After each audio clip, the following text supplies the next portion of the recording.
Subscribe to Cheating Tales Lab. Now let's begin. The late afternoon sun filtered through the windows of Max Kent's workshop, casting long shadows across the sawdust-covered floor. He ran his hand along the smooth cherrywood surface of the dining table he'd been building for the past 3 weeks, checking for any imperfections. 15 years as a custom furniture maker had taught him that the details mattered, that patience and precision were what separated good work from great work. "Dad, can I come in?" Tyler's voice called from the doorway leading into the house. "Door's open, buddy." His 12-year-old son stepped into the workshop, careful to avoid the wood scraps scattered near the entrance. Tyler had Max's dark hair, but his mother Caroline's green eyes, and lately he'd been growing into that awkward phase where his limbs seemed too long for his body. "Mom says Grandpa Clyde's coming for dinner tonight." Tyler's voice carried a tension that Max had noticed more frequently over the past few months. Max set down his sanding block and turned to face his son. "That bother you?" Tyler shrugged, but his eyes told a different story. "He's just intense, you know?" "Intense?" Max nodded slowly. That was one word for Clyde Sullivan. The man had built a successful real estate empire in their Ohio town, owned half the commercial properties on Main Street, and carried himself with the absolute certainty of someone who'd never been told no. When Max had married Caroline 8 years ago, Clyde had made his disapproval clear, though he'd been too politically savvy to cause an open rift. A furniture maker wasn't the son-in-law he'd envisioned for his only daughter. "He likes things his way," Max said carefully. "But this is our house. You're safe here, Tyler. Always." Tyler nodded, but didn't look entirely convinced. Before Max could press further, Caroline appeared in the doorway, phone pressed to her ear, her free hand gesturing apologetically. "I know, Dad, but Max is working on a commission." "Yes, next week would be better." "Okay, fine. 6 o'clock. She ended the call and sighed. "He's insisting on tonight.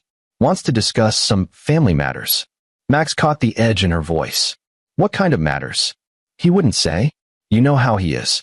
Caroline tucked a strand of blonde hair behind her ear, a nervous habit she'd had since they'd met. "Maybe it's about the Henderson property. He's been trying to get you to join his company again. Not interested in pushing paper in some office."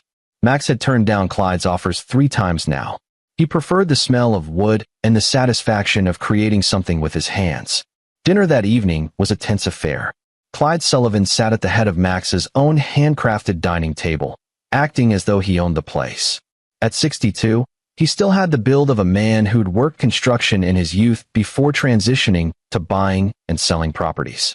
His silver hair was swept back, and his gray suit probably cost more than Max made in a month. "This table's decent work," Clyde said, running his finger along the edge. "Shame you're wasting your talent on one-offs, when you could be designing furniture lines for my properties. Bulk orders, consistent income." "I like what I do," Max replied evenly. "That's because you're short-sighted." Clyde cut into his steak. "Caroline deserves better than scraping by." "Dad," Caroline started, but Clyde raised his hand. "I'm not criticizing. I'm offering opportunities. There's a difference." He turned his attention to Tyler. "What about you, boy? You thinking about your future? Can't build it on sawdust and dreams." Tyler's jaw tightened. "Grandpa, Dad's work is really good. People come from other states, too. I asked about your future, not your father's delusions." Clyde's voice went cold. "You're almost 13. Time to start thinking like a man." The room fell silent. Max felt his hands clench under the table, but Caroline placed her palm over his knuckles, a silent plea for peace. After dinner, Max retreated to his workshop. He needed to finish sanding the table legs before morning, when his client would arrive for a preview. The rhythmic motion of the sandpaper usually calmed him, but tonight his mind kept replaying Clyde's words, that dismissive tone, the way he spoke to Tyler as if the boy were already a disappointment. He'd been working for maybe 20 minutes when he heard it. A scream. Tyler's scream. High-pitched, terrified, coming from inside the house. Max dropped the sandpaper and ran. His heart hammered as he burst through the door into the hallway. The scream had come from upstairs, from Tyler's room. He took the stairs 3 at a time, his work boots thundering on the wood. Tyler's door was open. What Max saw froze him for half a heartbeat. Clyde had Tyler pinned against the wall, one large hand wrapped around the boy's throat. Tyler's feet dangled 6 inches off the ground, his face reddening as he clawed at his grandfather's arm. Clyde's face was inches from Tyler's, his voice a harsh whisper that carried across the room. "If you ever tell your father what you saw, I'll bury you where no one will find you. Do you understand me, boy?" Max's vision tunneled. Every protective instinct, every ounce of control he'd maintained over the years of Clyde's subtle insults and manipulations, shattered. He crossed the room in 2 strides and grabbed Clyde's arm. "Let go of my son." His voice came out deadly calm. Clyde turned, and when he saw Max, he smiled. Not a nervous smile, not apologetic. Triumphant, almost pleased to be caught. "You heard that?" Clyde asked, still holding Tyler against the wall. Max nodded, his grip tightening on Clyde's wrist. "Let him go." For a moment, Clyde's smile widened, as if considering whether to refuse. Then he opened his hand, and Tyler dropped to the floor, gasping and coughing. But as Max pulled his son away, Tyler's voice came out strangled and desperate. "Dad, check under his bed. The locked room at his house. Check under." Clyde's face went white. Not pale. White as bone, all the blood draining away. His mouth opened, but no words came out. For the first time in the 8 years Max had known him, Clyde Sullivan looked afraid. Tyler kept coughing, and Max heard footsteps on the stairs. Caroline appeared in the doorway, her face confused, then horrified as she took in the scene. "What's happening?" I heard Tyler scream. "Your father," Max said, his voice still preternaturally calm, "just threatened to bury our son where no one would find him." Caroline's eyes went to her father. "Dad? What?" "It was discipline," Clyde said, but his voice lacked its usual authority. His eyes kept darting to Tyler. "The boy was being disrespectful, and I—" "Get out," Max said. "Now wait, get out of my house." Something in Max's tone must have penetrated, because Clyde actually took a step back. He looked at Caroline, seemed about to appeal to her, then thought better of it. He straightened his jacket with shaking hands. "This isn't over," he said, but it sounded hollow. Max didn't respond. He kept his arm around Tyler, waiting until he heard Clyde's footsteps on the stairs, the front door opening and closing, the sound of a car engine starting and fading into the night. Only then did he kneel down to Tyler's eye level. His son's neck already showed the red marks that would turn to bruises. "What did you see?" Max asked gently. "What did he do?" Tyler's eyes filled with tears. "I went to his house to get Mom's cookbook. The one she left there last week. I knew where he keeps the spare key. I went to his bedroom to see if it was there, and, Dad, the door to his extra room was unlocked. It's always locked. Always. But today it wasn't, and I looked inside, and under the bed there was this box." His voice broke, and Max pulled him close. "It's okay. You're safe. He can't hurt you." But even as he said it, he knew it wasn't that simple. Clyde Sullivan was wealthy, connected, and Max had just made an enemy of him. Whatever Tyler had seen, it was bad enough that Clyde had threatened a 12-year-old's life. Over Tyler's head, Max met Caroline's eyes. She looked stricken, torn between disbelief and dawning horror. "Tyler," Max said quietly, "I need you to tell me exactly what was in that box." Max sat in his workshop well past midnight, a cup of cold coffee forgotten beside him. Caroline had finally gotten Tyler to sleep, then retreated to their bedroom without a word. The silence between them was louder than any argument. Tyler's description kept echoing in his mind. A metal lockbox under Clyde's bed, tucked behind old shoe boxes. Inside, photographs. Dozens of them. Young women, girls really, none looking older than 19 or 20. Some were candid shots taken from a distance. Others were closer, more intimate, taken without the subject's knowledge. And beneath the photos, there were other things. A driver's license that Tyler recognized from a news story about a girl who went missing 3 years ago. A silver bracelet with someone's initials. A torn concert ticket stub. Trophies. Clyde Sullivan was keeping trophies. Max had made Tyler describe everything twice, writing it down, memorizing every detail. Then he'd called in a favor from an old friend, Jerome Holden, who worked in the county clerk's office. Jerome owed him for the custom cabinets Max had built at cost when Jerome was renovating his mother's kitchen. "I need you to pull some records for me," Max had said, keeping his voice low. "Off the books. Can you do that?" "Depends on what you're looking for." "Missing persons reports. Unsolved cases. Going back 10, 15 years. Young women. I'll email you some names." There'd been a long pause. "Max, what's this about?" "I can't tell you yet. But Jerome, if I'm right about this, it's bad. Real bad. Now Max stared at the cherrywood table in front of him, seeing instead Tyler's terrified face, Clyde's white expression when Tyler mentioned the locked room. The way Clyde had threatened his son with the casual certainty of someone who'd made similar threats before and followed through. Max's phone buzzed. A text from Jerome. Got the files. 23 unsolved cases in surrounding counties matching your criteria.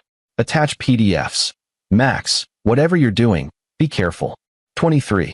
Max opened the first file, and a young woman's face stared back at him from the missing person photo. Lisa Brennan, age 19, disappeared from a local college campus 7 years ago. Last seen at an apartment complex owned by Sullivan Properties. He opened another file. Then another. A pattern emerged. Most of the missing women had been last seen near properties Clyde owned or managed. Some had been tenants. Others had applied for apartments. One had worked as a receptionist at Sullivan Properties for 3 months before vanishing. Max's hands tightened on his phone. He'd known Clyde was arrogant and controlling, but this was evil. Pure, calculated evil. A soft knock on the workshop door made him look up. Caroline stood in the doorway, wrapped in her bathrobe, her face puffy from crying. Is it true? She asked. What Tyler said. Max gestured to his phone. I think it's worse than what Tyler saw. She walked closer, and he showed her the files. He watched her face as she scrolled through them, saw the moment denial gave way to horrified recognition. That's Jennifer Marks. She pointed to one photo. She interviewed for the property manager position. Dad said she wasn't qualified. That was 5 years ago. Caroline's voice failed. She disappeared 2 days after the interview. Max finished. It's in the report. Caroline sank into the chair across from him. For a long moment, she just stared at the photos of young women who'd smiled for cameras, never knowing they'd become victims of a predator who hid behind suits and real estate deals. We have to go to the police, she finally said. With what? Tyler's description of photographs in an unlocked room? No chain of custody, no physical evidence in our possession. Your father has connections, Caroline. Half the city council owes him favors. The police chief plays golf with him every Sunday. So what do we do? Her voice cracked. Let him get away with it. Max looked at his wife, at the anguish in her eyes, the way she was already pulling away from the father she'd loved and defended for 36 years. Then he thought of Tyler upstairs, sleeping fitfully with bruises on his throat and nightmares waiting behind his eyelids. No, Max said quietly. We don't let him get away with it. But we do this smart. We build a case so airtight that his money and connections won't matter. And we protect Tyler while we do it. How? Max thought about the tables he built, how each piece had to fit perfectly, how patience and precision were everything. He thought about Clyde's arrogance, his certainty that he was untouchable. I need to think. But Caroline, your father threatened to kill our son. He's been doing this for years. He's not going to stop unless someone makes him stop. She nodded slowly. What do you need from me? Time. And trust. This is going to get ugly before it gets better. Caroline reached across the table and took his hand. Her palm was cold. He's not my father anymore. I don't know what he is, but he's not my father. Do whatever you have to do. The next morning, Max dropped Tyler at school and made his way to the Sullivan Properties main office. The receptionist, a young woman named Stephanie Ramsey, looked surprised to see him. Mr. Kent, Mr. Sullivan isn't in. I know. I'm here to apologize. Max kept his voice casual, friendly. Things got heated last night. Family stuff. I want to make it right. Stephanie's expression softened. He did seem pretty upset when he came in earlier. He's at the Henderson property site, if you want to catch him. Max drove to the construction site on the edge of town, where Clyde was overseeing the renovation of an old warehouse into luxury apartments. He found the older man standing near a concrete mixer, barking orders at the foreman. Clyde, Max called out. Got a minute? Clyde turned, his face hardening. What do you want? To talk. Somewhere private. They walked to Clyde's Mercedes, parked away from the workers. Max leaned against the hood, keeping his posture relaxed even as his mind raced. Last night got out of hand, Max said. Tyler shouldn't have been snooping in your house, and I overreacted when I saw him against the wall. Clyde's eyes narrowed, searching for the trap. You threatening my grandson was unacceptable, but I understand discipline. Exactly. Max forced what he hoped was a conciliatory smile. You're right that I've been short-sighted. That furniture maker gig, It's not providing the security Caroline and Tyler need. I've been thinking about your offer. The property development position. Yeah, I'm good with my hands. Good at seeing how spaces fit together. Could be valuable. Clyde studied him for a long moment. Max could see the calculation happening behind those cold eyes. Having Max inside Sullivan Properties, under Clyde's thumb, would eliminate a problem and assert dominance. But there was also suspicion there, wariness. This is sudden, Clyde finally said. Tyler's getting older. College isn't cheap. Pride doesn't pay bills. Max met Clyde's gaze directly. And Caroline, she's been stressed.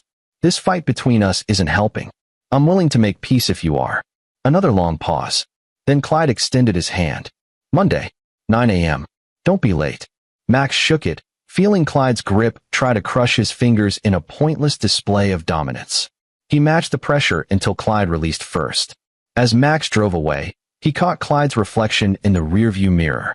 The older man stood beside his Mercedes, watching Max's truck disappear, his expression unreadable. Max pulled over 2 blocks away and let out a breath he didn't know he'd been holding. His hands were shaking slightly. He'd just shaken hands with a serial predator, smiled at him, played the role of the submissive son-in-law. But he'd also gotten exactly what he needed, access. He pulled out his phone and dialed Russ Fitzgerald's number.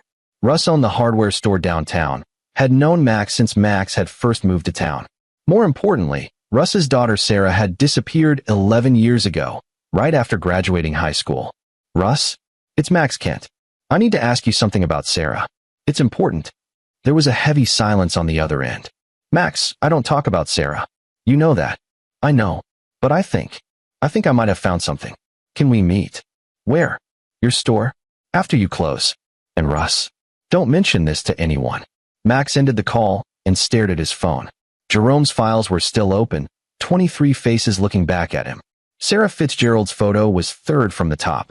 Last seen leaving a party at an apartment complex. An apartment complex owned by Sullivan Properties. He had 3 days before Monday. 3 days to build his case before stepping into Clyde's world. 3 days to figure out how to destroy a monster without becoming one himself. Max started the truck and headed home. He had work to do. Russ Fitzgerald closed the hardware store at 6 p.m. sharp and locked the front door. Max waited in his truck until the lights went out in the storefront, then walked around to the back entrance. Russ opened it before Max could knock, his weathered face creased with lines that hadn't been there 11 years ago. Come in. They sat in the cramped office that smelled of motor oil and dust. Russ poured 2 fingers of whiskey into mismatched glasses and slid one across the desk to Max. Sarah's birthday was last week, Russ said quietly. She would have been 29. I still bought her a card. Tasha thinks I'm crazy, but I can't stop hoping she'll walk through that door someday. Max thought of Tyler, of how he'd felt seeing those bruises on his son's throat. He couldn't imagine 11 years of that not knowing, that hoping against hope. Russ, did Sarah ever mention Clyde Sullivan? The glass paused halfway to Russ's lips. What? I need you to think. Did she ever work for him? Apply for an apartment at one of his properties? Anything. Russ set the glass down slowly. Why are you asking this? Max pulled out his phone and opened the missing persons files. Because I think Clyde's been hurting people. Young women. For a long time. And I think Sarah might have been one of his victims. He watched Russ's face as the older man looked through the files, saw hope and horror war in his expression.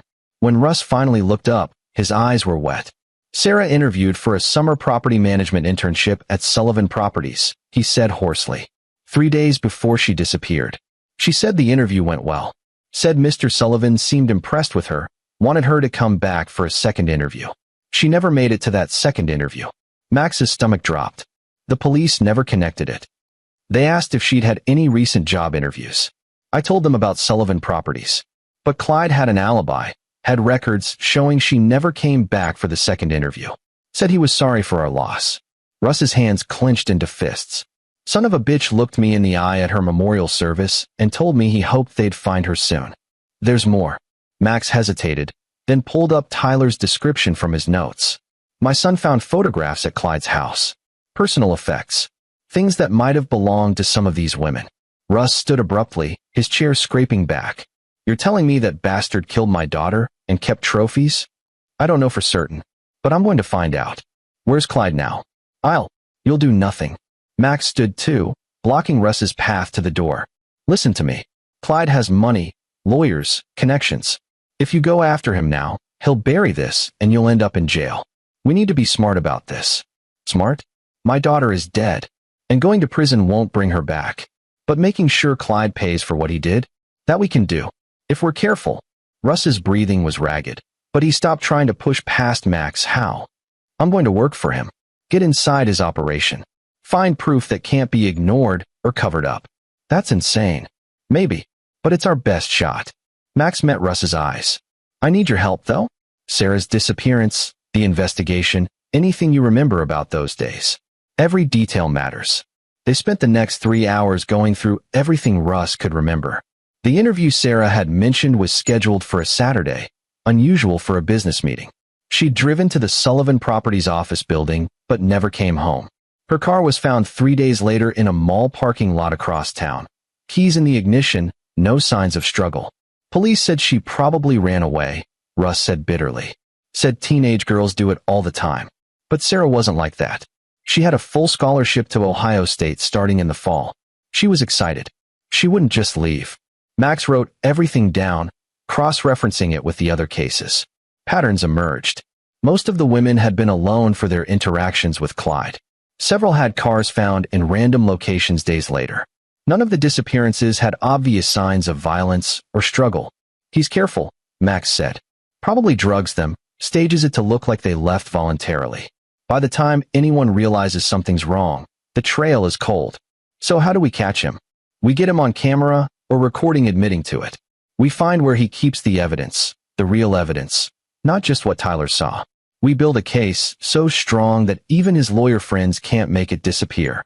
Russ leaned back in his chair. This is going to be dangerous. Yeah. When do we start? Monday.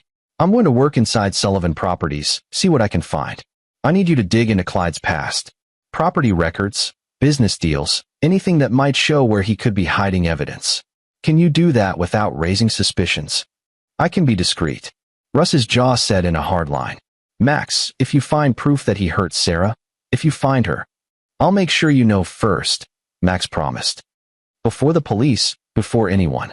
You and Tasha deserve that. As Max drove home that night, his phone rang. Caroline's number. Max, where are you? It's almost 10. Just finishing up some things. Be home in 20 minutes. Your phone's been going off. Someone named Andy Morrison called the house 3 times. Said it was urgent. Andy Morrison. Max searched his memory, then remembered. Andy had been one of the contractors who'd worked on a Sullivan Properties development years ago. Max had met him once, briefly, at a Chamber of Commerce event. Did he leave a number? Yeah, I'll text it to you. Max, is everything okay? It will be. I love you. I love you too. Drive safe. Max pulled over and dialed Andy Morrison's number. It rang 4 times before a gruff voice answered. Morrison, this is Max Kent. My wife said you called. Kent. Yeah, I heard through the grapevine you're going to work for Sullivan. That true? Starting Monday. What?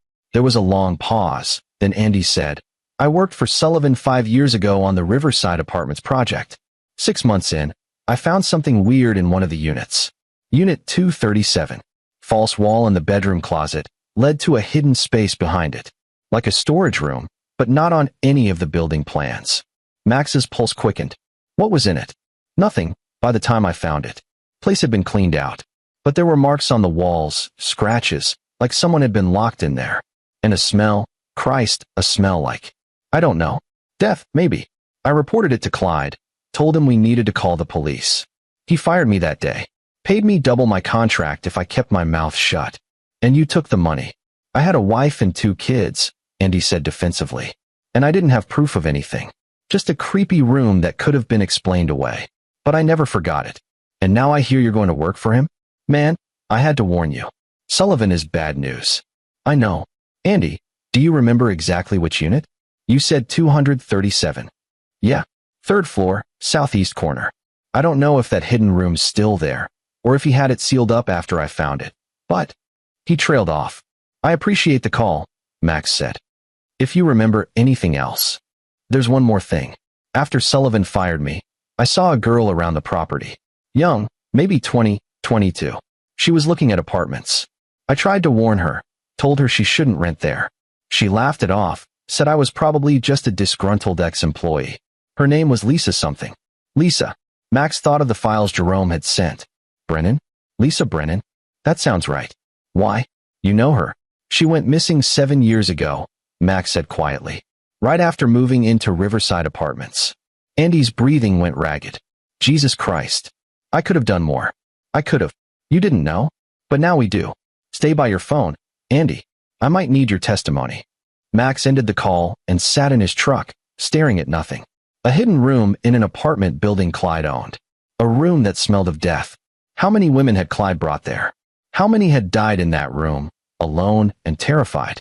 He thought of Tyler's bruised throat, of Russ Fitzgerald's broken heart, of Lisa Brennan's smiling photo in that missing persons file. Monday couldn't come fast enough. Max spent Saturday building what he privately called the evidence box, a collection of everything he'd gathered so far, organized and documented. He made 3 copies of all the files, encrypting them and storing them in different locations. A safety deposit box Jerome helped him set up, a secure cloud drive, and a physical copy hidden in his workshop. He also upgraded the security on his house. New locks, a camera system disguised as outdoor lights, motion sensors on all entry points. Caroline watched him work with growing unease. You really think he'd come here? She asked. I think he threatened to bury our son where no one would find him, Max replied, drilling a mount for another camera. So yeah, I think he'd come here. That evening, he sat Tyler down for a serious conversation. Caroline listened from the doorway, her arms crossed. Buddy, I need you to understand something. What you saw at Grandpa Clyde's house, what he said to you, it's serious. Really serious. I'm going to be working with him for a little while, and I need you to promise me you'll be careful. Tyler's eyes were older than they should have been. Is he a bad man, Dad? Max thought about lying, about protecting his son's innocence for a few more months. But Tyler had already seen too much, and sugarcoating it would only put him in more danger. Yes, Max said simply. He's a very bad man, and I'm going to make sure he can't hurt anyone else. But while I do that, you need to follow some rules. No going anywhere alone. No answering the door unless Mom or I are home. If anyone asks about what you saw at Grandpa's house, you don't remember the details. Can you do that? I'm not scared of him, Tyler said, but his voice shook slightly. Max pulled his son into a hug. Being scared is smart. Fear keeps you alert. But you're also a Kent, and Kents don't back down from bullies. We're going to get through this together. What if he hurts you? 0.3s. He won't. Max pulled back to look Tyler in the eye. Because I'm smarter than him, and I'm not going to give him the chance. On Sunday, Max made one final call. Patrick Forbes was a private investigator who specialized in background checks for local businesses. Max had built custom cabinets for Patrick's office 2 years ago, and they'd stayed in touch. I need a favor, Max said, and it needs to stay completely off the books. I'm listening. Clyde Sullivan. I need you to pull everything you can find on him. Financial records, property transactions, criminal history, if any, known associates. Everything. Patrick whistled low. Sullivan's a big fish, Max. If he finds out I'm digging. He won't. And Patrick, there's 23 missing women who might be connected to him.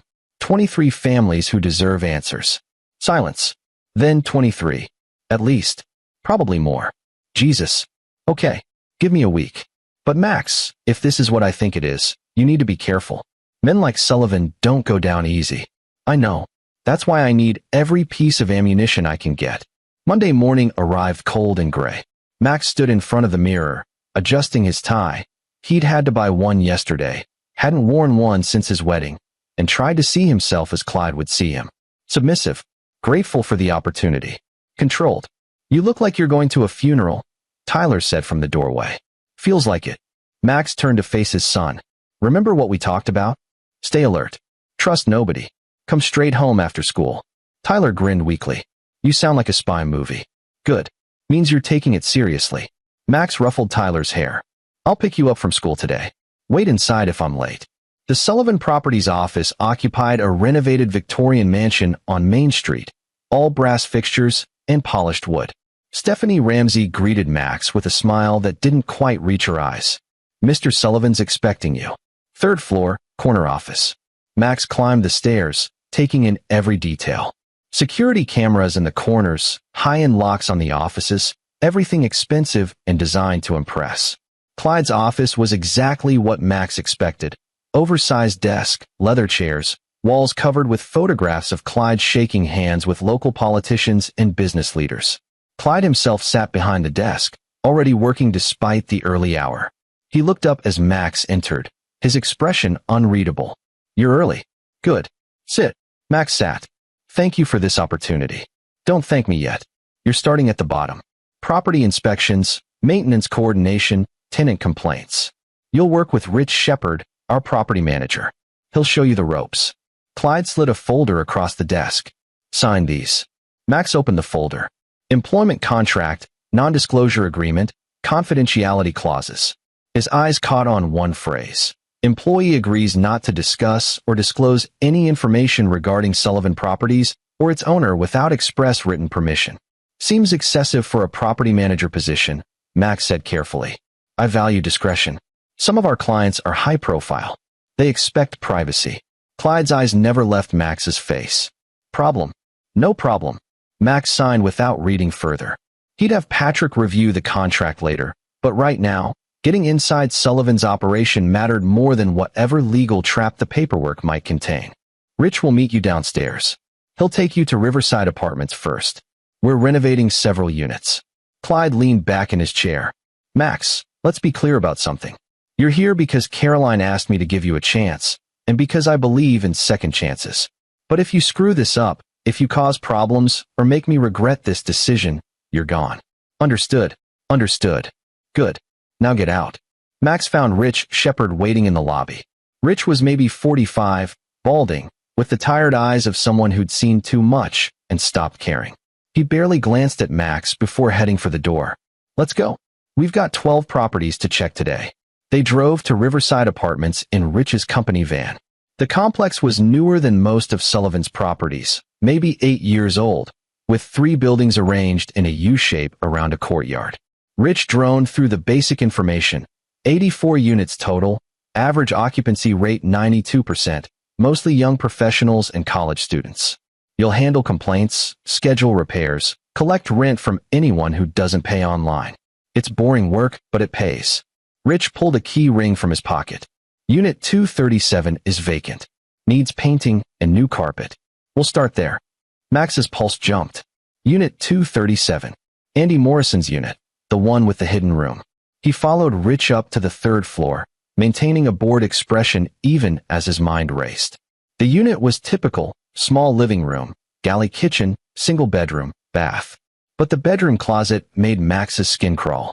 It was deeper than it should be, and when Rich stepped inside to check the dimensions, Max noticed something. The back wall sounded hollow. "Rich, you mind if I take some measurements?" Max pulled out his phone. "I want to familiarize myself with the unit layouts." "Knock yourself out. I'll be outside having a smoke."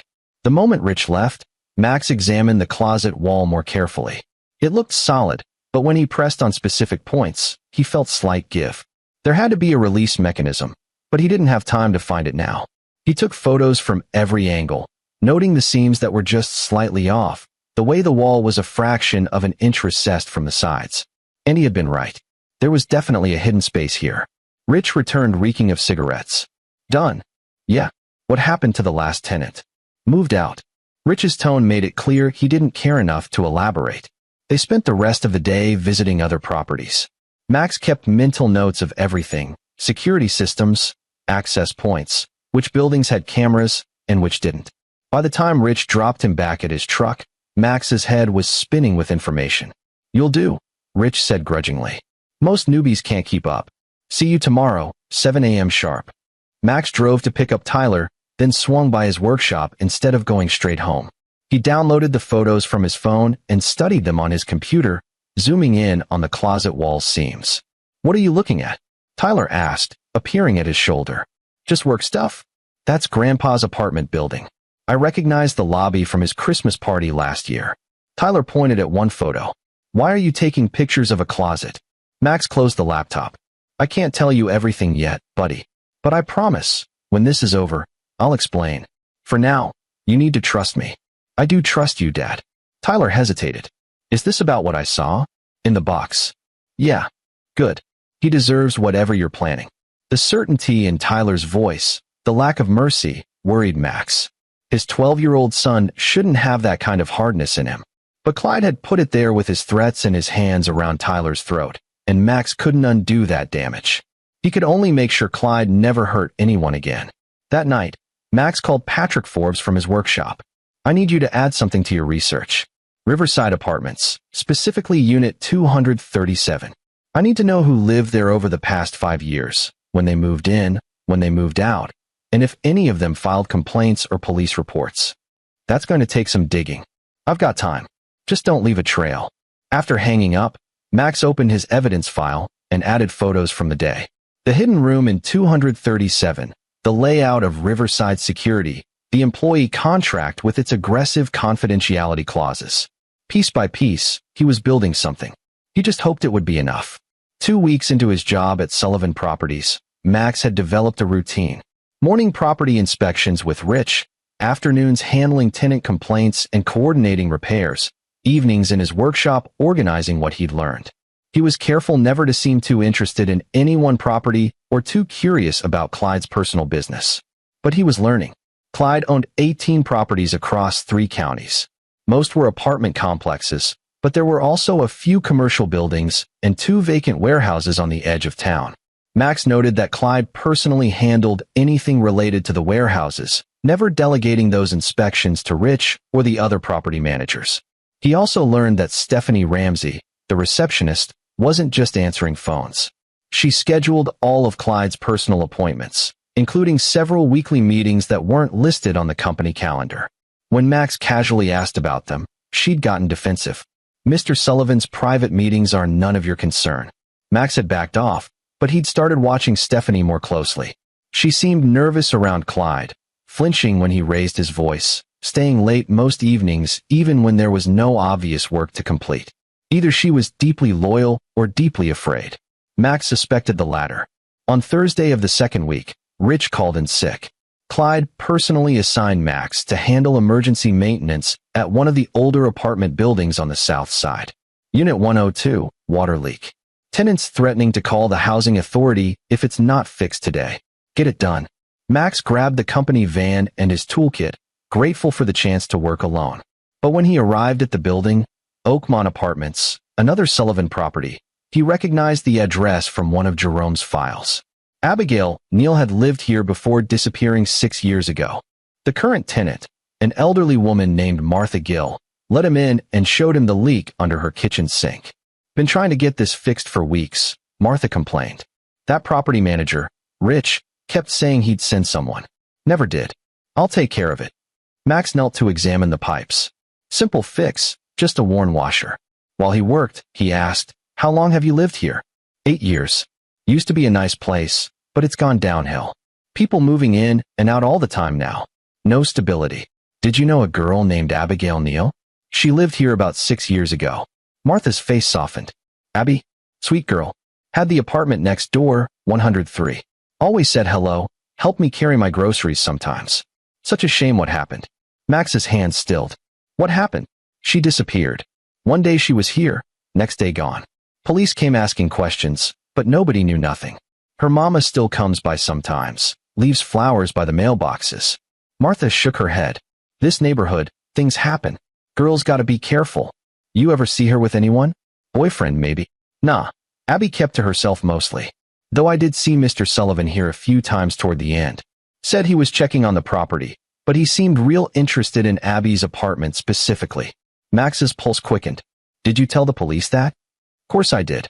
They said Mr. Sullivan had every right to check on his property, wasn't suspicious." Martha snorted. "Lot of good those cops did. City's full of rich men getting away with whatever they want." Max finished the repair and stood. "Mrs. Gill, I need you to think carefully. Those times you saw Mr. Sullivan here, did he go into Abby's apartment?" "Few times, yeah." "Said something about inspections." Martha studied Max's face. "Why you asking all these questions? You some kind of detective?" "No, ma'am. Just curious." Max handed her his card, a work card with his cell number written on the back. "If you remember anything else about Abby, or about Mr. Sullivan being here, would you call me? It's important." Martha took the card slowly. "You think something bad happened to Abby, don't you? I think she deserves to have her story told properly." As Max drove back to the office, his phone rang. Patrick Forbes. Got some interesting information on Sullivan. You sitting down? I'm driving. Talk to me. Clyde Sullivan's financials are weird. He's got money coming in from his properties, sure, but there's also cash deposits that don't match any business income. We're talking 30, 40,000 deposited every few months, always in cash, always structured just under the reporting threshold. Blackmail? Max suggested. Maybe. Or payoffs. I also found something interesting in his property records. He owns those 2 warehouses you mentioned, but they're registered under a shell company. Different name, but he's the sole owner. And get this, the utility bills for those warehouses are astronomical. Way more than you'd need for empty buildings. Meaning they're not empty. Bingo. Whatever he's doing there, he's using a lot of electricity. Max thought of the hidden room in 237, of Clyde's careful selection of properties, of young women disappearing without a trace. Patrick, I need you to get me inside one of those warehouses. Are you insane? If Sullivan finds out. He won't. Not if we're careful. Can you get me blueprints? Alongside? I'll see what I can do. But Max, whatever you find in there, you need to take it straight to the FBI. This is beyond local police jurisdiction. I will. I just need proof first. That evening, Max met with Russ Fitzgerald at the hardware store again. Russ looked like he'd aged 10 years in the 2 weeks since they'd last spoken. My wife's been asking questions, Russ said, about why I've been so distracted. I can't tell her, Max. If I tell her we might have a lead on Sarah, and it turns out to be nothing. His voice broke. I understand. Max pulled out his laptop and showed Russ the photos from Unit 237, the notes from Martha Gill, Patrick's financial findings. But it's not nothing. Clyde's been hunting these women for years, probably decades. He's got places he takes them, places he keeps evidence. We're getting close. How close? I'm going to search one of his warehouses this weekend. Patrick's getting me floor plans and security details. Russ leaned forward. I'm coming with you. No. Max, my daughter. Is why you can't come. Max's voice was firm but gentle. If we get caught, if Clyde presses charges, I need you on the outside. Someone he can't intimidate or silence. Someone who can go to the FBI with everything we've found if I disappear. Disappear? Russ's face went pale. You think he'd kill you? I think he's killed 23 women that we know about. I think he threatened a 12-year-old child. I think he's dangerous, smart, and desperate to protect his secrets. So yeah, if he catches me, I don't like my odds. Max pulled a flash drive from his pocket. This has copies of everything. All the files, all the evidence, all my notes. If something happens to me, you take this to the FBI field office in Columbus. Not the local cops. The FBI. You ask for the missing persons division and you tell them everything. Russ took the flash drive with shaking hands. Max, I'm not planning on anything happening. But plans don't always work out. Max stood. One more thing. Keep an eye on Caroline and Tyler for me. If Clyde suspects I'm onto him, he might try to use them as leverage. You think he'd hurt his own daughter? Max thought of Clyde's face when Tyler mentioned what was under the bed. Thought of how quickly Clyde had turned violent with a 12-year-old. I think he'd hurt anyone who threatened to expose him. Saturday morning, Max told Caroline he needed to handle some emergency maintenance at one of the properties. She didn't question it. She'd been distant lately, struggling to reconcile the father she'd known with the monster Max was uncovering. Tyler's at a friend's house, she said. Should I pick him up, or will you? You pick him up. I'll be home by dinner. He kissed her, perhaps holding on a moment longer than necessary, then drove to meet Patrick Forbes in a grocery store parking lot 2 towns over. Patrick handed him a folder through the truck window. Warehouse blueprints, alarm codes. Those might be out of date, and photos of the exterior from a few days ago. The place has cameras, but they're old and the coverage isn't great. Blind spot on the west side near the loading dock. Max studied the blueprints. The main warehouse floor was large and open, but there were smaller rooms along one wall. Office space, maybe, or storage. Any idea what he's using it for? Officially? Climate-controlled storage. He rents some space to local businesses for inventory overflow. But those electricity bills suggest he's running something more than a few dehumidifiers. Max folded the blueprints carefully. Patrick, after today, you're done. Whatever happens, you don't know anything about this. Max, be careful. Men like Sullivan don't leave evidence lying around. I'm counting on his arrogance. He thinks he's untouchable. The warehouse was on the industrial side of town, surrounded by other storage facilities and shipping depots. Max drove past twice, noting the camera positions, the locks on the doors, the complete absence of any other people or vehicles. It was afternoon on a Saturday. The businesses here operated Monday through Friday only. He parked his truck a block away and walked back, staying in the camera blind spots Patrick had identified. The loading dock door's lock was newer than the others, high security. Max was good with his hands, but not a locksmith. The side door was older, though, with a standard deadbolt.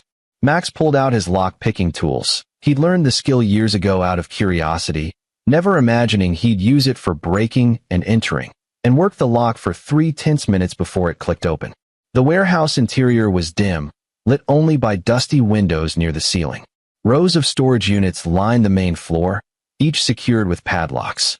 But Max's attention went immediately to the offices along the back wall. 3 doors, all closed, one with a much newer lock than the others. He approached the door with the new lock and examined it closely. No windows, reinforced frame, the lock itself was commercial grade. Whatever was behind this door, Clyde wanted it very secure. Max had brought bolt cutters for the storage unit padlocks, but they'd be useless against this lock. He was about to try the lock picks when he heard something. A voice, faint, coming from beyond the door. Female, saying something he couldn't make out. Max's blood froze. He pressed his ear to the door and heard it again. Definitely a voice, maybe crying. Someone was in there. Someone was alive. He abandoned caution and kicked the door hard, right next to the lock. The frame splintered but held. He kicked again, throwing all his weight behind it. The frame gave way with a crack like a gunshot. The room beyond was dark, but Max's eyes adjusted quickly. It was maybe 15 by 15 feet, with a cot in one corner, a camping toilet, and a girl huddled against the far wall. She looked maybe 19, emaciated, terrified, her hair matted and dirty. "It's okay," Max said, keeping his voice low and calm despite his racing heart. "I'm not going to hurt you. My name is Max. I'm here to help." The girl stared at him with wild eyes. "He said no one would find me. He said he'd kill me if I screamed." "Who said that?" But Max already knew. He pulled out his phone and called 911. "This is an emergency. I'm at 1847, Industrial Drive, the Sullivan Properties warehouse. There's a girl here who's been imprisoned. I need police and an ambulance immediately." The dispatcher started asking questions, but Max cut her off. "Just send them. Now." He turned to the girl. "What's your name?" "Kelly. Kelly Barrett. He took me 3 weeks ago. I was looking at an apartment, and he offered to show me another property, and then..." She started crying. Max's mind raced. Kelly Barrett. He hadn't seen her name in the missing persons files, but 3 weeks wasn't long. The search would still be active, her family still hoping. "Kelly, I need to take some photos as evidence. Is that okay?" She nodded, and Max documented everything. The room, the makeshift prison, Kelly herself. Then he heard sirens in the distance. "The police are coming. You're safe now. But Kelly, I need you to tell them everything. Every detail about who took you, what he did, where he brought you. Can you do that?" "It was Mr. Sullivan," Kelly said. "Clyde Sullivan. He owns the apartment building where I applied. He seemed so nice at first." The sirens got louder. Max heard tires on gravel, car doors slamming. He stepped out of the room with his hands raised as police officers burst through the door he'd broken earlier, guns drawn. "Hands up." On the ground. Max complied immediately, dropping to his knees with his hands behind his head. "There's a girl in that room. Kelly Barrett. She needs medical attention. The man who imprisoned her is Clyde Sullivan." 2 officers moved past him toward the room, while another kept his gun trained on Max. "What's your name?" "Max Kent. I work for Sullivan Properties. I found her by accident while checking inventory." It was a lie, but it would hold up better than admitting he'd broken in deliberately. The officer's eyes narrowed, but before he could respond, one of the officers from the room called out. "We've got her. She's alive. Get the EMTs in here." Paramedics rushed past, and Max heard Kelly's voice, sobbing in relief. He stayed on his knees, hands behind his head, while the officers secured the scene.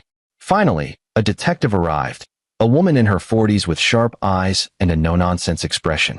She looked at Max, at the broken door, at the room beyond. "I'm Detective Lynette Charles. You want to tell me what really happened here?" Max met her eyes. "Clyde Sullivan has been abducting young women for years. Maybe decades. Kelly Barrett is just the most recent victim. There are at least 23 unsolved missing persons cases connected to his properties, and I can prove it. Detective Charles studied him for a long moment. That's a serious accusation. I have documentation, files, evidence. And now you have Kelly, who can identify him as her abductor. Where's Sullivan now? I don't know, but he owns properties all over the county.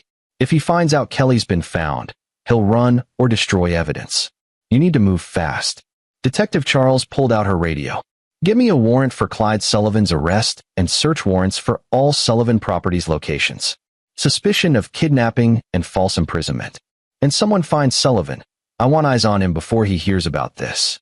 She turned back to Max. You're coming to the station. We need your full statement and all that evidence you mentioned. Max nodded. As the officers helped him to his feet, he saw Kelly being loaded into an ambulance. She looked at him through the open doors, and he saw something in her eyes that hadn't been there before. Hope. The interrogation room at the police station was exactly like Max had seen in movies. Gray walls, metal table, observation window. Detective Charles sat across from him with a digital recorder between them. Start from the beginning, she said. Everything. Max did. He told her about Tyler finding the box under Clyde's bed, about the photographs and personal effects. He told her about the 23 missing women Jerome had identified, about the pattern of disappearances near Sullivan Properties. He told her about Andy Morrison's discovery of the hidden room in Unit 237, about Martha Gill seeing Clyde at Abigail Neal's apartment before she vanished. Then he pulled out the flash drive from his pocket. This is everything. All the missing persons files, property records, financial irregularities, witness statements. I've been building this case for 2 weeks. Detective Charles took the flash drive. You should have come to us immediately when your son found that evidence. Would you have believed me? A father-in-law who doesn't like me, a son who allegedly saw some photos in an unlocked room? No physical evidence, no victims coming forward. Max shook his head. Clyde Sullivan owns half this town. He has the police chief's personal cell number. I needed ironclad proof before I could risk him being warned and destroying everything. So you broke into his warehouse. I was checking inventory for work, Max said, maintaining the lie. The door wasn't properly secured. The door was kicked in. It was damaged. I thought I heard someone inside and was concerned about intruders. Detective Charles almost smiled. You're a terrible liar, Mr. Kent. But you also just saved Kelly Barrett's life, so I'm inclined to overlook your breaking and entering. She stood. Wait here. I need to review this evidence and coordinate with the FBI. FBI. Multiple missing persons across state lines. Potential serial predator? This is federal jurisdiction now. But don't worry, I'm not letting them push me out completely. I want Sullivan in a cell, and I want to be there when we put him in it. She left, and Max sat alone with his thoughts. He'd found Kelly, one living victim who could testify against Clyde. But what about the others? What about Sarah Fitzgerald and Abigail Neal and Lisa Brennan and the 20 others whose faces haunted him? His phone buzzed. A text from Caroline, Tyler's home. Where are you? News is saying something about a rescue at a warehouse. Please tell me you're okay. Max typed back. I'm fine. At police station giving statement. We'll explain everything when I get home. I love you. An hour later, Detective Charles returned with a man in a dark suit. FBI badge clipped to his belt. Mr. Kent, this is Special Agent Art Terry from the FBI's Missing Persons Division. He'll be taking over the investigation. Agent Terry sat down and pulled out a tablet. I've reviewed your evidence, Mr. Kent. It's impressive work. But I need to ask, why didn't you come to us sooner? Same reason I gave Detective Charles. I needed more than suspicions and circumstantial evidence. You also wanted revenge, Agent Terry said bluntly. Your son was threatened. You wanted to make Sullivan pay. Max didn't deny it. I wanted justice. For Tyler, for those missing women, for their families. If that's revenge, then yes, I wanted revenge. Agent Terry nodded slowly. Kelly Barrett is being treated at the hospital. She's given a preliminary statement, and it corroborates everything you've told us. We've secured warrants for Sullivan's arrest and for searches of all his properties, including his home. Have you found him? Not yet. His car has gone from his house, and he's not answering his phone. We have alerts out, but... Agent Terry leaned forward. Mr. Kent, if Sullivan contacts you, if he reaches out in any way, you need to call me immediately. Don't try to be a hero. Men like Sullivan are most dangerous when cornered. Understood. One more thing. We'll need you to stay available for additional questioning. Don't leave town. Max stood. Can I go home now? Yes. But Mr. Kent. Agent Terry's expression softened slightly. What you did today, finding Kelly Barrett, you saved her life. A lot of cops work their whole careers and never get that satisfaction. You should be proud. But as Max walked out of the police station into the evening air, he didn't feel proud. He felt exhausted, worried, and aware that this wasn't over. Clyde was still out there somewhere, and Max had just exposed him to the world.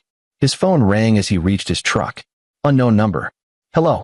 You sanctimonious bastard. Clyde's voice was cold, controlled fury. You think you've won? Max's heart hammered. Where are you, Clyde? Somewhere you'll never find me. But here's what's going to happen. You're going to call your FBI friends and tell them you made a mistake. Tell them Kelly Barrett is lying, that she's mentally unstable, that I had nothing to do with her disappearance. Why would I do that? Because if you don't, Caroline dies. I'm watching your house right now, Max. Such a pretty home you've built. Such a lovely family. Would be a shame if something happened to them. Max's blood turned to ice. If you touch them, you'll what? Come after me. You're 40 minutes away, Max. I'm right here. So here's what you're going to do. You call the FBI, you recant everything, and maybe, I'll let your family live. The line went dead. Max ran to his truck, dialing Caroline as he started the engine. She answered on the third ring. Max, did you see the news? They're saying you found a. Caroline, listen to me carefully. Get Tyler and go to the Fitzgerald's house right now. Don't ask questions, don't pack anything. Just grab Tyler and go. What? What? Your father just threatened to kill you. He's watching the house. You need to leave now. Silence. Then, in a voice Max barely recognized. Okay. We're leaving now. Stay on the phone with me. I'm calling the police on my other phone. Max dialed 911 with his other hand, while keeping Caroline on the line. He explained the situation to the dispatcher, gave his address, demanded immediate response. Then he called Agent Terry. Sullivan just called me. He's at my house, threatening my family. We're sending units now. Stay where you are. Like hell I'm staying here. Max was already doing 70 on the highway, weaving through traffic. That's my wife and son. Mr. Kent, if you confront Sullivan, you could compromise. Max ended the call. On his other phone, he heard Caroline's voice, tense and scared. We're in the car. Tyler's with me. Max, I see headlights behind us. Is it following you? I don't know. Maybe. It turned when I turned. Drive to the police station. Don't go to the Fitzgeralds. Stay in populated areas. Max pushed the truck faster, the engine roaring. His house was still 20 minutes away, but if Clyde was following Caroline, if he caught her. Max, the car's getting closer. It's a Mercedes. It's him. Run the red lights if you have to. Get to people. Get to witnesses. He heard Tyler's voice in the background, scared. Mom, he's right behind us. Then Caroline screamed. Max heard the crash through the phone, the crunch of metal, the shriek of tires, Caroline's cry of terror. Then nothing. Caroline. Caroline. Static. Then Tyler's voice, shaky and small. Dad? Mom's hurt. The car? He rammed us. We're in a ditch on Old Mill Road. Tyler, listen to me. Can you get out of the car? I think so. My door opens. Get out and run. Hide. Don't let him see where you go. What about Mom? Max heard Clyde's voice through the phone, distant but clear. Come out, boy. Time we finished our conversation. Tyler, run now. Max heard his son's door open, heard footsteps running, heard Clyde cursing. Then the phone went dead. Max called 911 again, gave the location on Old Mill Road, demanded ambulance and police. Then he drove faster than he'd ever driven in his life, running stop signs and red lights. His mind filled with images of Caroline hurt and Tyler hiding from a monster. When he finally reached Old Mill Road, he found it lined with police cars and an ambulance. Caroline's car was indeed in a ditch, the passenger side crumpled where Clyde's Mercedes had struck it. EMTs were loading Caroline onto a stretcher, and Max saw blood on her face. Caroline. He tried to run to her, but a police officer stopped him. Sir, you need to. That's my wife. Let me through. Agent Terry appeared. Let him go. Max ran to the ambulance. Caroline's eyes were open, focused on him with desperate intensity. Tyler, she whispered. Find Tyler. I will. I promise. The EMTs closed the ambulance doors, and Max turned to Agent Terry. "Where's my son? Where's Clyde? We're searching the woods. Sullivan's car is gone, but there are footprints leading into the tree line. We've got dogs coming." Max didn't wait for permission. He ran toward the woods, calling Tyler's name. Behind him, he heard Agent Terry shouting orders, heard more officers joining the search, but all Max could think about was his 12-year-old son alone in the dark with a killer. "Tyler!" He crashed through underbrush, his eyes scanning the darkness.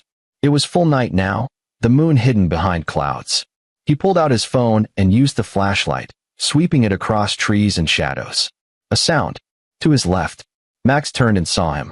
Tyler was pressed against a tree, trying to make himself small. And 10 feet away, clearly stalking toward him, was Clyde Sullivan. Max didn't think. He charged. Clyde heard him coming and spun, but Max was already there, tackling him to the ground. They rolled across dead leaves and exposed roots, and Clyde got his hands around Max's throat, squeezing. "Should have accepted my offer," Clyde hissed. "Should have known your place." Max couldn't breathe, black spots dancing in his vision. But he remembered 15 years of working with wood, of swinging hammers and lifting boards, of building furniture that lasted generations. He was strong. Stronger than Clyde gave him credit for. He drove his elbow into Clyde's ribs, and the grip loosened. Max sucked in air and rolled, pinning Clyde beneath him. He drew back his fist. "Dad, don't." Tyler's voice cut through the red haze of fury. "Don't kill him. You're not like him." Max's fist hovered inches from Clyde's face. The old man looked up at him with hateful eyes, blood trickling from his nose. "Do it," Clyde taunted. "Prove you're no better than me." Max thought of Kelly Barrett in that warehouse prison. He thought of Sarah Fitzgerald and Abigail Neal and 21 other women whose families deserved answers. He thought of Tyler watching him right now, learning what kind of man his father was. He lowered his fist. "You're going to rot in prison," Max said quietly. "Every day for the rest of your miserable life. You're going to remember that you were caught by a furniture maker you looked down on. You're going to remember that you failed." Flashlights cut through the trees. Police officers emerged, guns drawn, and Max stood slowly, his hands raised. They swarmed Clyde, forcing him to the ground, cuffing his hands behind his back. Agent Terry appeared beside Max. "Good choice. If you'd hit him, his lawyers would have made you the villain." Max barely heard him. He turned to Tyler and pulled his son into his arms, holding him so tight it probably hurt. Tyler was crying, great heaving sobs, and Max felt his own tears finally break free. "It's over," Max whispered. "It's over, buddy. He can't hurt us anymore." They stood like that for a long time, father and son in the woods, while police led Clyde Sullivan away in handcuffs. And for the first time in weeks, Max felt like he could breathe. The next 2 weeks were a blur of statements and interviews and news coverage. The story broke wide. Furniture maker uncovers serial predator. Local real estate mogul arrested in multiple kidnappings. Victim found alive after 2-week search. Kelly Barrett's testimony was damning. She described in detail how Clyde had lured her to the warehouse under the pretense of showing her another apartment, how he'd drugged her coffee, how she'd woken up in that locked room. The FBI found evidence in the warehouse that connected Clyde to at least 8 other women, including Abigail Neal. DNA evidence. Belongings. And in the hidden room behind Clyde's bed at his house, the room Tyler had found, they discovered his sick documentation of everything. Photographs, identification, items taken from each victim. Sarah Fitzgerald's driver's license was among them. Max was the one who told Russ, standing in the hardware store after hours while Russ cried for the daughter he'd lost 11 years ago. The FBI had found Sarah's body on property Clyde owned upstate, buried in a remote location. At least she could have a proper funeral now. At least her family knew. Caroline's injuries were serious, but not life-threatening. A concussion, broken ribs, various bruises. She'd been released from the hospital after 3 days. The emotional wounds would take longer to heal. She'd lost her father twice. Once to the realization of what he truly was, and again to his arrest and imprisonment. "I should have seen it," she said one night, lying in their bed, Max holding her hand. The way he treated women. The way he talked about them like possessions. "I should have known." "He fooled everyone," Max replied. "That's what predators do. They're good at it." Tyler saw the truth. He knew something was wrong. "Tyler's braver than both of us." And Tyler did seem different after that night in the woods. More confident, more certain of himself. He'd faced a monster and survived, had seen his father choose justice over revenge. The bruises on his throat had faded, but the strength they'd left behind remained. The trial wouldn't be for months, maybe longer, but the prosecution was confident. They had Kelly's testimony. They had the evidence from the warehouse and Clyde's house. They had Max's documentation and the testimony of Martha Gill and Andy Morrison and a dozen other people who'd seen Clyde's suspicious behavior over the years. Most importantly, they had 8 bodies recovered from properties Clyde owned. 8 families who could finally have closure, even if that closure came with unbearable grief. Clyde Sullivan was denied bail. Too much evidence, too much flight risk. He sat in county jail awaiting trial, his real estate empire crumbling, his reputation destroyed, his freedom gone forever. One afternoon, Agent Terry called Max to ask if he'd testify at trial about the investigation and finding Kelly. Of course, Max said. Whatever you need. For what it's worth, Kent, you did good work. Unconventional, maybe illegal in places, but good work. Ever consider law enforcement? Max laughed. I'm a furniture maker, Agent Terry. I like working with my hands and seeing something solid when I'm done. I'll leave the detective work to you. After hanging up, Max went out to his workshop. The cherrywood dining table sat finished in the center of the room, perfect and complete. The client had canceled the order after the news broke. Apparently, being associated with the man who'd caught a serial killer was bad for business in certain circles. Max didn't mind. He'd keep the table for his own family. He ran his hand along the smooth surface, feeling the grain under his fingers, and thought about how much had changed in a month. He'd started this job to feed his family, to build things that lasted. He'd ended it by tearing down a monster. Tyler appeared in the doorway. Dad? Mom says dinner's ready. Coming, buddy. They walked back to the house together, and Max noticed Tyler was walking taller now, more confident. His son had learned an important lesson, that doing the right thing wasn't always easy, but it was always worth it. That strength came in many forms. That monsters could be defeated, even by ordinary people with the courage to try. As Max sat down to dinner with his family, Caroline's bruises finally fading, Tyler laughing at something on his phone, the evening sun casting warm light through the windows. He felt something he hadn't felt in weeks. Peace. Clyde Sullivan was behind bars. Kelly Barrett was free. 8 families had answers. And Max Kent, furniture maker, had proven that you didn't need to be a detective or a superhero to make a difference. You just needed to care enough to act, to be smart enough to plan, and to be brave enough to see it through. The cherrywood table sat in his workshop, a reminder that good craftsmanship took time, patience, and attention to detail. Max had built a case against Clyde the same way he built furniture, one piece at a time, each fitted perfectly to the next, until the whole was stronger than any individual part. And it had held. 3 months later, Max stood in the courthouse hallway, adjusting his tie, still uncomfortable in formal clothes, while the jury deliberated.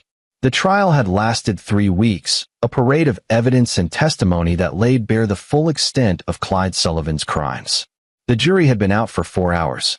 Caroline sat beside him on the bench, her hand in his. Tyler was at school, mercifully spared from having to watch the gruesome details presented in court. But Max had been there for every day, watching Clyde sit at the defense table in an orange jumpsuit, looking smaller somehow, diminished without his expensive suits and his power. Clyde's lawyers had tried everything. They'd argued coercion, argued that Kelly Barrett's testimony was unreliable, argued that the evidence was circumstantial. But there was no arguing with DNA evidence. No arguing with 8 bodies. No arguing with the photographs found in Clyde's house, his own documentation of his crimes, kept like trophies. On the witness stand, Max had described finding Kelly, described the investigation, described Tyler's discovery. Clyde's lawyers had tried to paint him as a vigilante, as someone with a personal vendetta. But Agent Terry's testimony had backed Max up, and Kelly's tearful recounting of her imprisonment had destroyed any sympathy the jury might have had for Clyde. Now they waited. Russ Fitzgerald appeared at the end of the hallway with his wife Tasha. They'd both testified about Sarah, about the 11 years of not knowing, about the small relief of finally being able to bury their daughter. Any word? Russ asked. Max shook his head. Not yet. They sat together in tense silence. Other families of victims filled the hallway, all of them waiting for the same thing, justice. Finally, a bailiff emerged. Jury's coming back. The courtroom filled quickly. Max, Caroline, Russ, Tasha, and dozens of others who'd been touched by Clyde's evil packed the gallery. Clyde was let in, and Max noticed he didn't look at anyone, kept his eyes straight ahead. The jury filed in. Max tried to read their faces but couldn't. "Has the jury reached a verdict?" the judge asked. "We have, Your Honor." Max held his breath. "On the charge of first-degree murder in the death of Sarah Fitzgerald, we find the defendant guilty." The courtroom erupted. Russ collapsed against Tasha, both of them crying. The judge banged his gavel for order. "On the charge of kidnapping and false imprisonment of Kelly Barrett, we find the defendant guilty. On the charge of first-degree murder in the death of Abigail Neal, we find the defendant guilty. Guilty, guilty, guilty. 8 counts of murder. Multiple counts of kidnapping. Assault." The list went on and on. Clyde sat motionless at the defense table, his face blank. His lawyers looked defeated. When the judge asked if Clyde had anything to say before sentencing, he stood slowly. "I built this town," he said, his voice echoing in the silent courtroom. "I provided jobs, housing, opportunity. I made this place what it is. And you're all so eager to destroy me based on the word of a lying girl and a jealous son-in-law." "Mr. Sullivan," the judge said coldly, "you'll have your chance to appeal. Right now, I'm sentencing you to 8 consecutive life sentences without possibility of parole, plus an additional 90 years for the kidnapping and assault charges. You'll spend the rest of your natural life in prison. May God have mercy on your soul, because this court has none." The bailiffs moved to take Clyde away. He turned to look at the gallery, his eyes finding Max. For a moment, their gazes locked. Max saw no remorse there, no regret. Just hatred and the bitter knowledge that he'd been beaten by someone he'd considered beneath him. Max held that gaze steadily until Clyde was led away through the side door, disappearing from view for the last time. Then it was over. 8 life sentences. Justice. As much as justice could be served when 8 women were dead and countless families were shattered. Outside the courthouse, reporters swarmed. Max gave a brief statement, thanking the FBI and local police, thanking the jury, thanking Kelly Barrett for her bravery in testifying. Then he and Caroline pushed through the crowd to their truck. "You did it," Caroline said as they drove away. "You really did it. We did it. All of us." That evening, Max grilled steaks in the backyard while Tyler played basketball in the driveway, the sound of the ball bouncing a comforting rhythm. Caroline sat on the porch steps, watching them both. Max thought about the journey from that night 4 months ago, when Tyler had screamed and Max had run inside to find Clyde threatening his son. So much had changed. They'd lost Caroline's father, though really, he'd never been the man they thought he was. They'd gained something too, the knowledge that they were strong enough to face evil and win. "Dad," Tyler called. "Think fast." The basketball sailed toward Max. He caught it and fired back a perfect bounce pass. Tyler grinned and took a shot, the ball swishing through the net. "Nice," Max called. They played horse until the steaks were done, and then the 3 of them ate dinner together at the cherrywood table Max had moved from the workshop into their dining room. It was too nice to leave out there, Caroline had said. And besides, they needed something beautiful to replace the table where Clyde had once sat and judged them all. As the evening stretched into night and Tyler headed upstairs to do homework, Caroline and Max sat on the porch, watching the stars emerge. "Do you ever think about what would have happened if Tyler hadn't looked in that room?" Caroline asked. "If he'd never found that box?" "Every day," Max admitted. "How many more women would Clyde have hurt? How long before he got careless or someone else noticed?" "You save lives, Max. Not just Kelly, but whoever would have been next." Max thought about that. Kelly was thriving now, in therapy but healing. She'd started college online and was planning to study criminal justice. "So I can help other people like Agent Terry helped me," she'd told Max when they'd spoken last week. The other families were healing too, as much as they could. Russ and Tasha had finally held Sarah's funeral, had finally said goodbye properly. The other 7 families had done the same. It wasn't closure. Max had learned that closure was a myth when it came to this kind of loss, but it was something. Knowledge. Certainty. The ability to stop hoping and start grieving. And Clyde Sullivan was in a cell where he'd stay until he died, finally powerless, finally contained. "I keep thinking about what you said that night," Caroline said. About building a case like you build furniture. One piece at a time. It was the only way I knew how to do it. Most people would have just called the police and hoped for the best. Most people's sons weren't threatened by a serial killer. Caroline leaned her head on his shoulder. Thank you for protecting us. For not giving up. Max wrapped his arm around her and pulled her close. Always. 6 months after the trial, on a sunny Saturday morning, Max was in his workshop putting the finishing touches on a custom bookshelf when Jerome Holden stopped by. Got something for you, Jerome said, pulling an envelope from his jacket. What is it? Recognition. The FBI wants to formally acknowledge your role in the Sullivan case.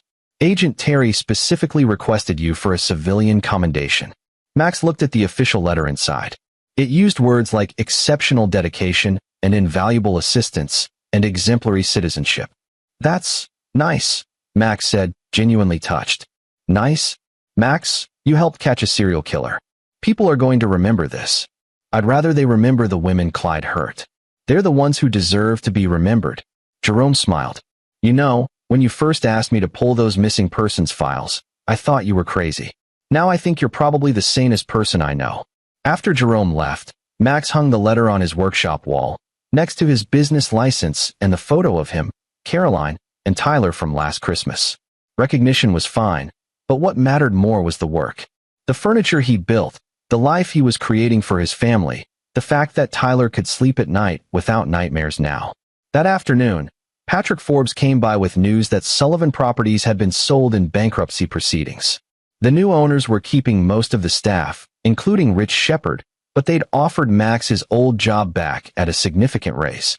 I'm good, Max told Patrick. Got more furniture orders than I can handle right now. Apparently, people like buying from the guy who caught Clyde Sullivan. Not how I wanted to get famous, but I'll take it. Patrick laughed. Fair enough. Hey, Max. Thanks for trusting me with the investigation. Not many people would have put that kind of faith in a PI they barely knew. You came through when it mattered. That's what counts. As the sun set that evening, Max stood in his driveway and looked at his house, the home he'd built with his own hands, board by board, the place where his family was safe. He thought about how different his life might have been if Tyler hadn't been brave enough to look in that box, if Max hadn't been smart enough to investigate carefully, if any of them had backed down when Clyde tried to intimidate them. But they hadn't backed down. They'd fought, and they'd won. Tyler came out of the house bouncing a basketball. Dad, up for a game? Always. They played one-on-one in the driveway as the stars came out, and Max let Tyler win by 2 points. His son had earned it. They all had. Later, after Tyler went to bed and Caroline fell asleep beside him, Max lay awake thinking about everything that had happened. In 4 months, he'd gone from a simple furniture maker to someone who'd taken down a monster. He'd used every skill he had. His patience, his attention to detail, his ability to see how pieces fit together, not to build something, but to tear down something evil. And in the end, that was worth more than any table or chair or bookshelf he'd ever create. Max closed his eyes and finally, truly slept peacefully, knowing that Clyde Sullivan would never hurt anyone again. The monster was caged. The victims were avenged. And Max Kent, furniture maker, could go back to building things that lasted. 1 year after Clyde Sullivan's conviction, the town dedicated a memorial garden for the victims. 8 trees, one for each woman whose body had been recovered, planted in a circle around a central fountain. Plaques bore their names: Sarah Fitzgerald, Abigail Neal, Lisa Brennan, and 5 others. Max stood with Caroline and Tyler at the dedication ceremony, surrounded by the victims' families. Russ Fitzgerald had organized it, had raised the money, had designed the garden himself. It was beautiful and peaceful, a place to remember. Kelly Barrett gave a short speech about survival and strength, about the importance of never giving up hope. She looked healthy now, had gained back the weight she'd lost, and her eyes were clear and focused. When it was Max's turn to speak, he kept it brief. These women deserved better than what happened to them. They deserved to live their lives, to chase their dreams, to grow old. We can't give them that, but we can remember them. We can honor them. And we can make sure that what happened to them matters. Afterward, people came up to shake his hand, to thank him. Max accepted it gracefully, though he still felt strange being treated like a hero. He'd just been a father protecting his son, a man seeking justice. As the crowd dispersed, a young woman approached. She looked maybe 23, with nervous eyes and a determined set to her jaw. "Mr. Kent? I'm Tracy Bennett. You don't know me, but my sister was Abigail Neal." "Abby." Max remembered Martha Gill's stories about the sweet girl next door. "I'm so sorry for your loss. I wanted to thank you." After Abby disappeared, everyone said she probably just ran away. Said she was irresponsible, immature. But she wasn't. She was kind and smart, and she would never have just left. Tracy's voice broke. "You proved that. You gave her back her dignity.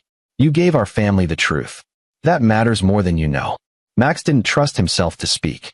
He just nodded. Tracy squeezed his hand. "If you ever need anything, anything at all, you call me. I mean it." After she left, Caroline put her arm around Max's waist. "You okay?" "Yeah. Just, it's a lot." "It is. But it's also over. You can move on now." Could he? Max thought about the cherrywood table in their dining room, thought about the orders stacked up in his workshop, thought about Tyler's laughter and Caroline's smile and the normal, beautiful life they were rebuilding. "Yeah," he said. "I think I can." They drove home as a family, Tyler chattering about his upcoming basketball tournament, Caroline planning next week's meals, Max listening and content. His hands had built furniture for 15 years, solid and lasting work. But in 4 intense months, those same hands had helped tear down a predator and bring justice to 8 families. Both were good work. Both mattered. But Max was happy to return to the furniture. That night, Max sat in his workshop, the familiar smell of wood and varnish comforting. He had an order for a custom dresser due in 2 weeks, and he wanted to get started on the frame. But first, he opened his laptop and looked at the folder labeled Sullivan Case. Inside were all the files, all the evidence, all the documentation he'd built. He'd kept copies despite Agent Terry suggesting he delete them, because he wanted to remember. Not the horror of what Clyde had done, but the process of stopping him. The careful investigation, the patient collection of evidence, the strategic planning. Because someday, another monster might emerge. Another Clyde Sullivan hiding behind a respectable facade. And if that happened, Max wanted people to know that ordinary citizens could make a difference. That you didn't need a badge or special training to fight evil. You just needed to care, to be smart, and to refuse to back down. He closed the laptop and picked up his pencil to sketch the dresser design. The past year had taught him many things, but the most important was this. Strength came in many forms. Building furniture was strength. Protecting your family was strength. Standing up to evil was strength. And Max Kent had all 3. As he worked late into the night, the sound of his pencil scratching against paper, he felt truly at peace for the first time since that terrible evening when Tyler had screamed. The monster was defeated. The victims were remembered. Justice had been served. And Max was exactly where he belonged. In his workshop, building things that would last, creating beauty from raw materials, using his hands and his mind to make the world a little better, one piece at a time. Outside, the stars shone bright over the quiet town. Inside, a furniture maker worked on his latest creation, the past behind him, the future full of possibility. And in a maximum security prison 3 states away, Clyde Sullivan sat in a cell, powerless and forgotten, exactly where he deserved to be. This is where our story comes to an end. Share your thoughts in the comments section. Thanks for your time. If you enjoy this story, please subscribe to this channel. Click on the video you see on the screen, and I will see you there.